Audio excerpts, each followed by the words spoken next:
Bonjour et bienvenue dans cette deuxième partie d'émission de Kyodo no Sekai. Nous avions abordé le sujet éditeur fansub que nous allons continuer lors justement de cette deuxième partie. Avec nous, toujours présent justement Teddy de Sunup, Gaël de Just Focus, Nelson de Chicken Project et mon homologue Anthony. Donc nous avons pu voir certains problèmes, on va dire, qu'il y a entre éditeur et fansub. Maintenant, nous allons donc continuer sur une seconde partie de ce débat avec justement comme objectif les perspectives d'avenir en fait dans ce milieu, donc éditeur fansub, cohabitation, conciliation ou guerre totale. Voyons voir qu'est-ce qui peut être au programme pour cet avenir. J'ai l'impression que déjà Nelson est un peu, Nelson, c'est toi qui as terminé. un peu motivé à parler là. Non, pour faire très simple, donc certes c'est assez problématique, soyons sincères. Je disais lors de la précédente émission qu'en regardant le planning 2002, 2003, 2004, 2005 et le planning d'aujourd'hui, niveau sortie physique, certes il n'y avait pas l'offre dématérialisée à l'époque, il n'y avait pas les différents acteurs comme Wakanim, ADN et ainsi de suite, Crunchyroll. Par contre, quand je regarde le planning des sorties physiques, aujourd'hui les éditeurs ne sont presque plus présents. Oui. Parce que malheureusement. C'est un marché qui ne vend. Moi, avant tout, je suis un fan. Et en tant que fan, j'aime acheter des produits. Et voir que le fansub, il fait malgré tout partie de ce déclin et de ce manque d'offres légales en achat, parce que moi, c'est un choix personnel, attention, je comprends très bien l'évolution, mais on en parlait il y a peu. Je me vois difficilement acheter un produit, une série dématérialisée, donc j'attends une sortie physique, et qu'on le veuille ou pas, le fansub est en train de tuer ma passion, notre passion. Il y a du point positif, attention, et là on ne va pas rentrer à nouveau dans le débat, mais malgré tout, si les éditeurs aujourd'hui n'éditent pas autant, c'est de la crise, ainsi de suite. Mais je vois tout simplement ma passion, notre passion est en train de mourir. Mais le souci avec ça, c'est que les pros fansub se disent, mais s'il y a des éditeurs, s'il n'y a pas d'éditeurs, quoi qu'il arrive, de toute façon, on les aura. Et donc du coup, il n'y a pas de... Il n'y a pas réellement de voilà, les éditeurs ne se rendent pas, indispensables pour... Pas à court terme, mais ils le deviennent voilà. À très long terme. Mais oui, mais sauf que les gens, ils ne voient pas ça. Ils ne voient pas ça à long terme. Ils voient ça sur le moment. Lui, le consommateur, il veut sa série maintenant. Il veut pas penser dans 10 ans qu'est-ce qui va se passer. Justement, c'est ce qu'on avait. Et c'est ça le problème. C'est ce qu'on avait abordé en première partie. Il y a un problème sur la façon de consommer, justement. Même le manque de communication. Aussi. Bien sûr. Bien sûr. Un éditeur qui n'édite pas une série, donc est un éditeur qui n'achète pas les séries au Japon qui n'encaisse pas l'argent, et qui aura moins d'argent pour produire de futures séries. Mais bien sûr, mais sauf que les gens, il y en a, ils n'arrivent pas à comprendre ça. En 2014, il y a, je ne connais pas les chiffres officiels, mais il y a 50 séries qui sortent par an. Allez, au pif. En DVD? Non, qui sortent, des productions. C'est par saison, une cinquantaine. Voilà, ça, c'est facile, largement facile, parce qu'il y a déjà 45 comme il a dit, c'est juste un exemple. Voilà, oui, d'accord. Donc, allez, on part sur 50 séries par saison. Les 50 séries, aujourd'hui, en 2014, elles sont possibles aussi dues à l'investissement étranger. Bien sûr. Dans les années 70, 80, 90, il n'y avait pas 50 séries par saison. C'était par an. Puis bon, ils étaient encore enfermés dans leur consommation interne et c'est ça. Externe. Voilà, c'est la démocratisation donc de l'animé, de la japanime. Et c'est pour ça que maintenant on entend parler que le Japon veut intervenir justement. Tout à fait. Alors là, par contre, je me demande comment ils vont faire parce que ça coûte énormément cher. Mais ils veulent commencer à intervenir dans justement ce système illégal. Alors après, je sais pas ce que ça peut donner, je sais pas si ça va changer quelque chose. C'est des coûts monstrueux qui vont être engendrés. Mais ça va être des frais, mais c'est des partenariats avec les éditeurs. Ça va être des partenariats avec les éditeurs français, déjà, ça ils ont. Oui, voilà, c'est déjà un minimum, je pense. Mais ça va entraîner des coûts monstrueux, ça va faire limite une chasse à la sorcière pour les fansubs. Après, ce n'est pas non plus, je dirais, la solution. Bien sûr, c'est une solution, mais par contre, c'est extrémiste, c'est radical. Il ne faut pas oublier non plus qu'on est des fans, qu'on est une communauté. S'ils voient qu'ils font effondrer le fansub, le marché va prendre totalement un coup aussi dedans. Il y aura forcément des boycotts et moins d'achats qui vont se faire. Et toujours, le fansub ne peut disparaître non plus comme ça. Non, il Après, ne disparaîtra jamais. Le fansub permet d'entretenir un peu une partie quand même de cette économie éditoriale, on va dire, par le fait qu'il y ait justement des gens qui regardent ces séries fansubées. Attention, je ne fais pas l'apologie du fansub, je tiens à préciser, mais il y a quand même une partie de l'économie éditoriale qui est basée sur le fait que des personnes regardant des séries fansubées, justement, achètent après les coffrets. Ouais. Donc, Et c'est pour ça qu'il y a les. Attends, il y avait Gaël qui veut dire quelque chose ? Moi, de mon côté, je pense que le fansub est voué à disparaître ou alors à vachement rétrécir. C'est-à-dire que au départ, le fansub, il est né d'une volonté des fans d'avoir un produit parce qu'il n'était pas disponible en France. Le produit, il est arrivé au fur et à mesure. Le problème est à ce niveau-là, c'est que le fansub a du mal à décrocher suite à l'arrivée de l'offre légale. Avant, les fansubbers disaient on veut vous proposer ce produit parce qu'il n'est pas disponible en France. Maintenant, il est disponible. Mais la mentalité a changé. Et en fait, les éditeurs aussi évoluent. Les éditeurs évoluent parce qu'il y a 10 ans, on ne parlait pas de simulcast. Non. Maintenant, les éditeurs, ils se mettent à. Les fansubbers disaient oui, vous les sortez en sortie physique, mais nous on les veut maintenant parce que ça sort maintenant au Japon. Donc les éditeurs, ils ont quand même fait des efforts, ils sortent du simulcast pour que les gens ils puissent consommer peut-être du 2 semaines, du 1 jour après. Donc après, si toi, en tant que fansub, tu dis on le fait quand même parce que c'est disponible maintenant. Maintenant, si tu as un éditeur qui te le donne maintenant, t'as aucune raison de garder la prise dessus. Après, on voit ce problème quand même au niveau du manga. Il y a quand même des offres qui tendent vers ça. Par exemple, on a vu Kana qui proposait du simultrad, donc du scan à la semaine. Après, je pense que c'est une étude de marché, parce que c'était fait avec Naruto, c'était la fin de Naruto, mais c'était une étude de marché pour voir si les gens étaient vraiment prêts à consommer du simultrad sur peut-être d'autres séries. Et je pense que si Naruto a marché en simultrad, c'est voué à se faire au niveau de d'autres séries. Et ça serait un grand pas. On peut rentrer dans il y a beaucoup de branches de débat. Donc si, Naruto c'est quand même le fer de lance, certes ça marche super bien et tout ça, mais il y a quelques années, pas mal de maisons d'édition sortaient par mois justement par exemple, il y a même Kurokawa qui est en partenariat avec un système de scan. C'est ça. Par contre, ça marche, je crois que ça marche pas non. aussi bien. C'est vrai que depuis le début, il y a eu que des échecs, et à ce que j'ai compris quand même, Kana a arrivé, mais est-ce que c'est l'effet Naruto justement qui a fait Ouais, ça doit être l'effet Naruto. Est-ce que ça va marcher dans toutes les séries? Je pense pas. Auparavant, il y avait quand même des pré-publications mensuelles avec plusieurs. Ça n'a jamais marché. Ça n'a jamais marché. Donc. Ça n'a jamais marché. Après, la pré-publication, elle était combien de temps en retard? Tu vois ce que je veux dire? C'est que lui, le consommateur, il a son scan dans la semaine qui suit la pré-publication au Japon. Si on le sort en format relié, on le sort 3, 6 mois, 1 an après, c'est vrai que le consommateur, il se sent lésé. Et je me vois mal acheter de la prépublication un an après sa prépublication au Japon, et ensuite encore acheter le format relié. Je peux comprendre que tu vas l'acheter maintenant parce qu'il sort maintenant au Japon. Après, si tu as un décalage de 6 mois derrière... Surtout, on veut la version complète. C'est comment je me rappelle, le premier éditeur à avoir lancé quand même on va dire, le simulcast, pour reprendre un peu l'idée générale, Dybex. Le seul, avec FMA à l'époque. C'est génial ça. Gratuit. C'était génial. C'est l'offre qui m'a énormément surpris, et ça surpris beaucoup de monde. C'est lors de la sortie du produit physique, le combien était pas cher. Parce qu'un DVD, 4-5 épisodes, 15 €, alors que tout le monde faisait du 20 €, 20-25 €. C'était du pas cher du tout. Je pense que pour le simulcast, on commençait à voir donc, le streaming, le simulcast qui arrivait, mais le moment n'était pas bon. C'est surtout que la technique n'était pas aussi élaborée. Ce qui était surtout idiot, c'est justement que des personnes se disant fans se plaignaient de devoir attendre une semaine avant de pouvoir regarder l'épisode gratuitement, avec la traduction officielle. Pour eux, c'est toujours l'esprit du tout de suite, gratuit, on veut maintenant, point.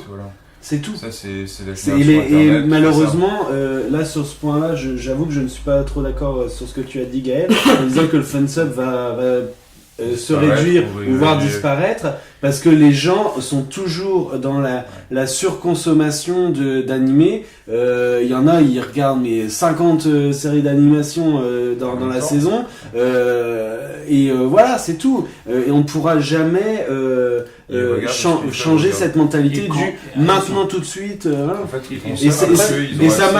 on arrive dans une deuxième partie, parce que le fansub, oui, il commence à réduire.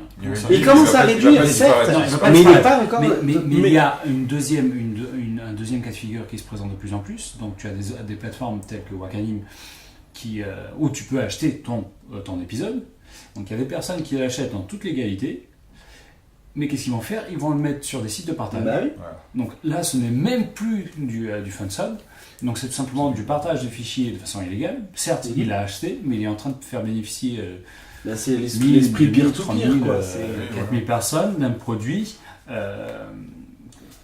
pour lequel ils n'ont pas acheté. Ça, c'est un point de vue pervers de l'effet communautaire. Donc, ça, on arrive maintenant sur la partie 1.2 du problème. Maintenant, il y a une offre streaming qui est légale, que tu peux payer et à juste titre, mais il y a des personnes qui ne font pas partie du fansub, mais qui font bénéficier de cette offre-là. Après, là, il faut... Donc, c'est comme je disais, c'était l'éducation, cette habitude, donc du tout gratuit, tout de suite. C'est sûr que actuellement, c'est pas possible de freiner cette frénésie, mais il va falloir le voir, je pense avec le temps, ça va se faire aussi. Le partage va se faire de moins en moins, mais après, il faut faire un effort des deux côtés, faire une communication, et essayer de voir les choses sur un côté bénéfique et non négatif. Si le fansub disparaît, ça veut dire que toutes les séries d'animation qui sortent par saison sera licenciée en France. Après, tu auras tu as une grosse montée quand même des simulcasts. Bien sûr, là tu en as 45 sur cette saison sur les 77. Il y a 4-5 ans, quand tu avais les débuts des premiers diffuseurs de simulcast, tu en avais 3, 5, voilà, bien sûr. 5 au trimestre.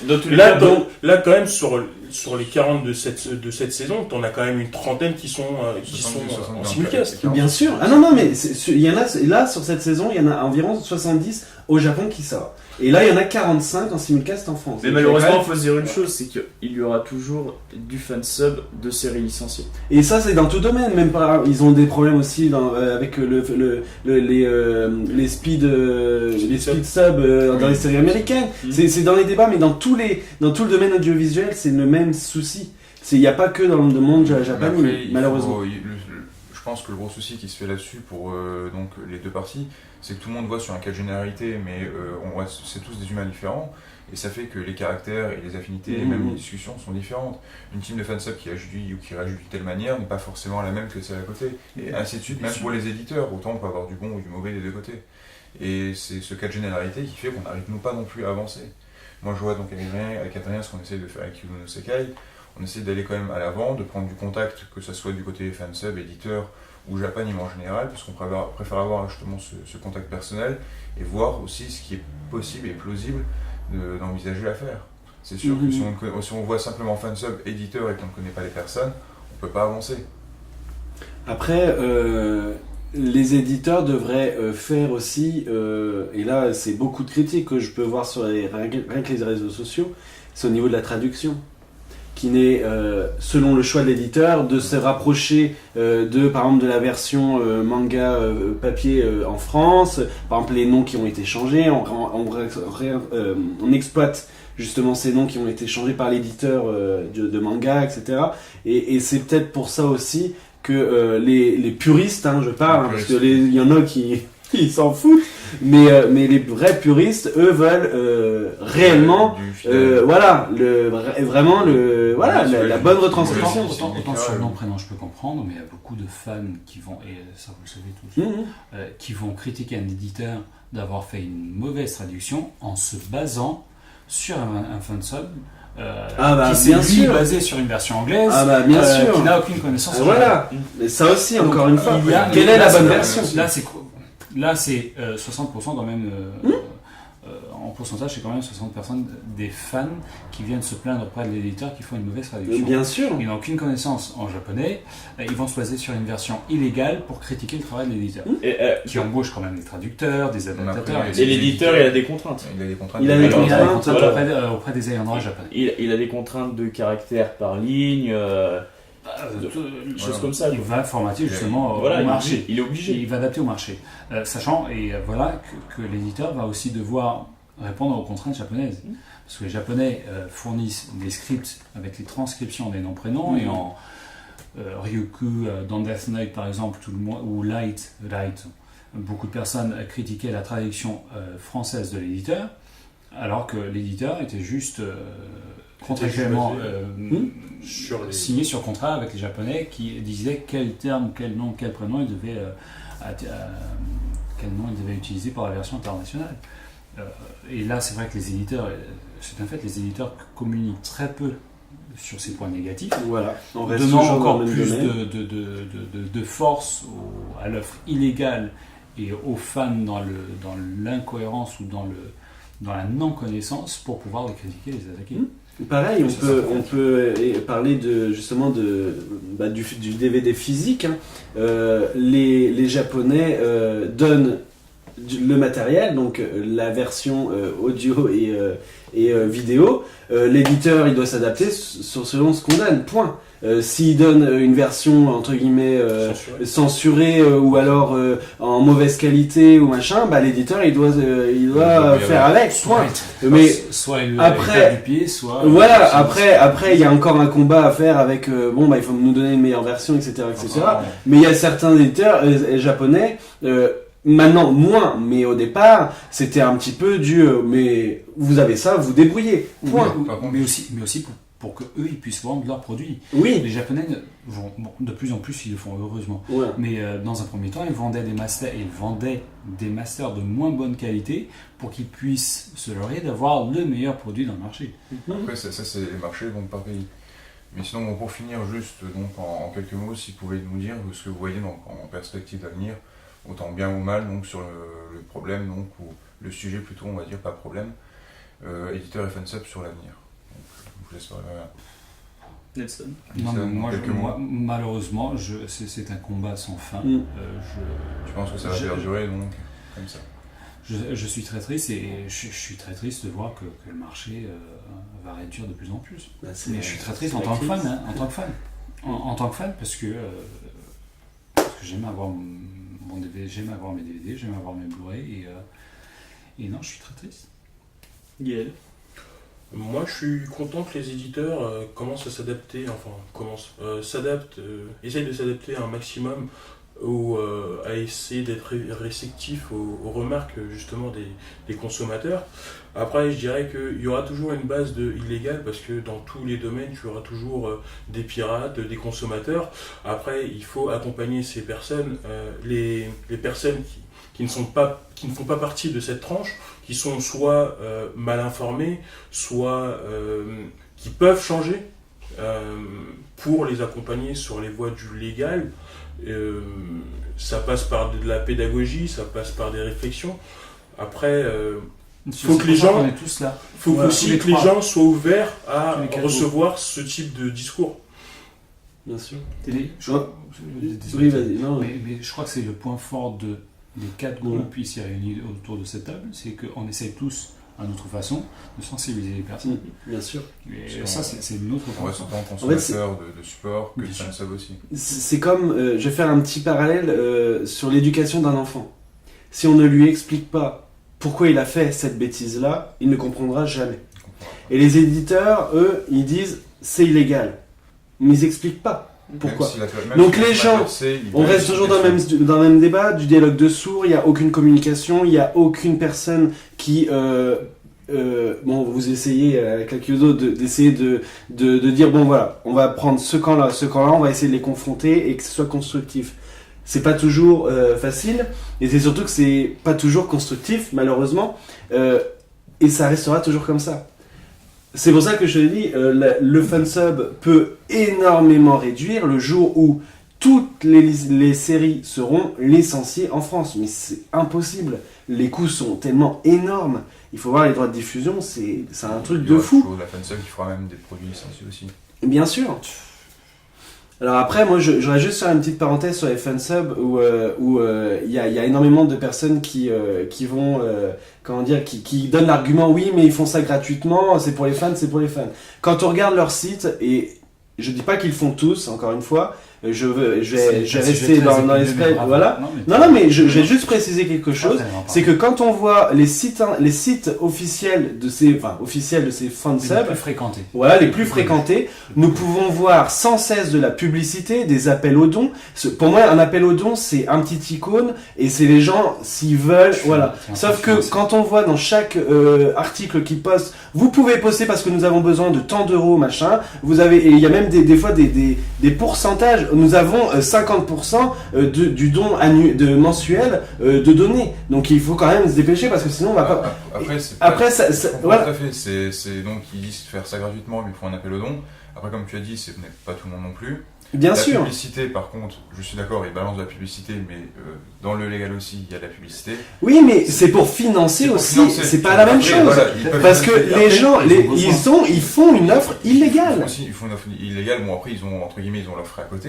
Donc voilà. Après, c'est sûr que pour l'appel aux dons, je dirais massif, matraquant. Donc le message matraquant, je ne suis pas pour non plus. Ouais. Mais après, c'est sûr, un petit icône, tu peux le laisser dans un coin. Mais je peux comprendre, payer les serveurs, etc. Voilà. Je pense que tout le monde le fait quand on commence à avoir un site qui prend de l'ampleur, certes. Il y a des coûts à côté, mais après, voilà, c'est sûr, le matraquage n'est pas une chose, donc c'est la propagande. C'est pas, disons, la meilleure moyen de communication qu'on puisse avoir, surtout sur ce sujet-là. Et après, la publicité, c'est sûr, moi, s'ils font pas d'appel aux dons, donc ils peuvent mettre un peu de publicité, les coûts des serveurs, comme tu disais, des choses comme ça. Mais ne pas non plus partir dans l'extrême. En tant qu'ils se autoproclament des passionnés, ils veulent partager sa passion. Alors pourquoi ne pas prendre toute cette énergie-là et proposer quelque chose de légal ? Voilà. Ça, c'est aussi un éditeur, de plus en plus, heureusement ou pas, mais de plus en plus les licences sont moins chères. Je me souviens très bien qu'en 2005-2006, certains éditeurs français achetaient 18 000 euros un épisode. Voire même 32 000. Hein. Moi, j'avais déjà vu 32 000. 18 000 euros un épisode juste pour les droits, sans avoir acheté les masters, donc le matériel, sans avoir payé le sous-titrage, le doublage, le packaging, acheter les images pour pouvoir produire ces brochures. Donc c'est juste les licences. 18 000 euros l'épisode, une série de 23 épisodes. Donc faites le calcul. C'est ça. Donc vive la publicité pour les éditeurs, entre guillemets. Par contre, un fan du fansub qui fait soi-disant vivre sa passion au détriment de l'offre légale et qui n'utilise pas cette énergie-là pour rentrer dans l'offre légale, c'est moyen. Donc, voilà, je pense que donc, on peut finir sur ce point-là. Donc entre soucis de communication, problème d'offre légale, illégale, juridique, on a fait plus ou moins le tour. Après, c'est sûr que c'est un problème d'actualité. On sera là. Voilà. On sera toujours là pour la suite. Je pense qu'on pourra se revoir dans diverses occasions, surtout dans ce contexte-là. Bien dans un an. On verra ça. On pourra réaborder, je pense, ce sujet lors d'un prochain épisode. Voilà. Alors, merci à vous et à toutes et à tous d'avoir assisté à cette émission déjà. Merci aux spectateurs. Et à bientôt. Supporter l'offre légale. Ouais, supporter l'offre légale, bien sûr. C'est essentiel pour faire vivre le milieu d'animation. Et nous vous donnons rendez-vous pour une prochaine émission, au travers de laquelle sera traité le sujet de l'impact des conventions sur la représentation de la culture japonaise et de la japanimation en France. Au revoir.